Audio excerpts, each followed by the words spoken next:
Do you ever get the feeling that you're being watched? Not just walking down the street perhaps, but also on your mobile phone or online. In fact, we now know that the American surveillance program, codenamed PRISM, has been checking up on all of us for years.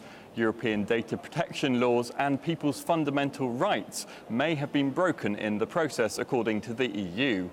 Well, will the listening devices ever be switched off? Two British MEPs who've been following developments join me now, Liberal Democrat Sarah Ludford and Timothy Kirkhope from the Conservatives. And Timothy, turning to you first, is it right that the USA can listen in on all of us?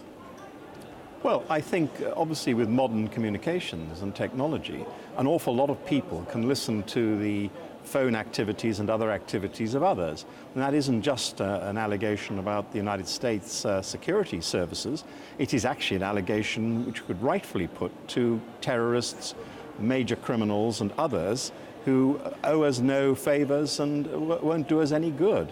Is the price we have to pay for national security, Sarah Ludford, providing our material, knowing that our private data may not indeed be completely private? Is that just a price we're going to have to pay? Well, we have to pay some price, certainly. Of course, it's true that we have to have reasonable powers for intelligence agencies.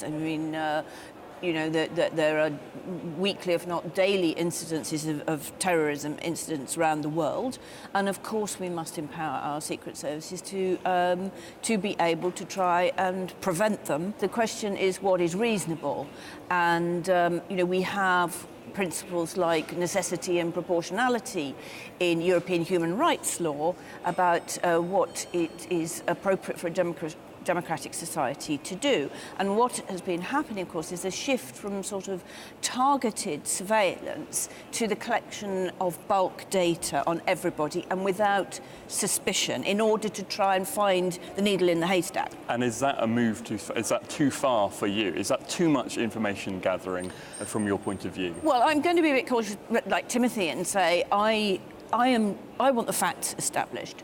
I want to be able to trust the people who have oversight of the intelligence services. And can you? Do you have Well, that I trust? don't know whether I do. So I don't expect to know everything that the intelligence agencies do. That would be stupid. But I want to be able to trust the people who do know precisely what they're up to, that then spooks are not pushing their luck. Can we trust our spooks? I would hope we can trust them. Certainly, at the very least, we are democracies. We enjoy very large levels of freedom for people to express themselves and to do what they want to do, sort of freedom that repressive societies and indeed terrorists don't understand. But every day, people in the general public, your constituents, will not expect that their mobile phones, that their emails are being read line by line. I think this is all very well, but if you ask my constituents, what would be their priority here? Their priority would to be secure, to feel secure and feel that somebody is protecting them from the sort of threats that exist in the world today. Now, I think the balance, I agree with Sarah about this, there has to be a balance here. And I think that certainly I would not agree with just a general sort of run of intelligence gathering for no purpose. However, as I say, there may have been breaches here of some code or other. If that is the case, then I think the European Commission and national governments are the right people to be looking into this, rather than this inquiry which we have set up in the European Parliament. That's right. In fact, there is this ongoing inquiry, isn't there, Sarah Ludford, in the European Parliament looking at this. Is there a value to that, do you think? Well, yes, I do think there's a value to it in order to ask the questions of the right people and get the right people to be able either to check that the law is being obeyed or to suggest that if the law is too lax, that it needs tightening up. I have to say to you that an awful lot of them are coming from a particular position because they are the people who want to use this inquiry as an airing for their particular view. I mean, really, we're not going to get, I don't think, anything. I think over the period we've been having this inquiry, I'm not convinced, actually, that we've really got to the nub of the problem at all. And I think that therefore the inquiry is just an exercise, in my view, of self-indulgence and also giving ourselves a position which we really don't have in terms of the Constitution. Okay, No, Sarah Ludford, it's I self-indulgence of the don't- European Parliament No, to engage in this committee. I think that is a mistaken view.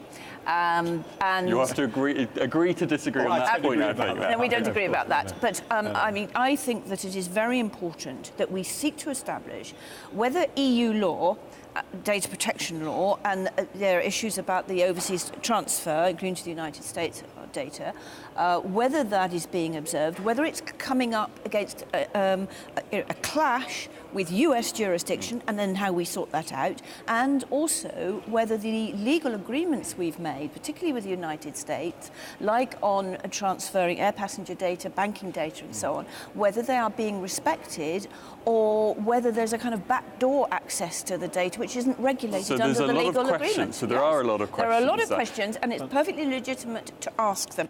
Okay, well, I think I really actually say that this is the problem. We seem to be writing into almost everything now various threats against deals and agreements that are actually starting to operate properly and well on the basis of our so-called suspicions or press reports or individuals with a gripe who might be of a particular view about the United States or a particular view about intelligence gathering and security issues. So you're very sceptical about this whole area, really, that there are facts in this. I'm very sceptical. What I am concerned about, obviously, is some kind of accountability.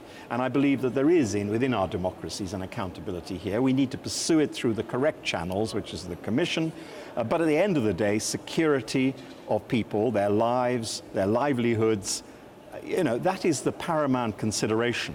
And I'm afraid it does mean from time to time a little bit of an invasion of privacy, a little bit of their liberty being taken away. But I do think, quite honestly, that is the balance, and that's it. We'll have to leave it there. You have different points of view. It's very interesting to hear from both sides. We will hear back presumably from the European Commission, because they've asked a great number of questions. We also will hear from this committee in the European Parliament. So we'll keep track on this, and we'll hear back from both of you at a later stage. But thanks very much, both of you, for joining me. Okay.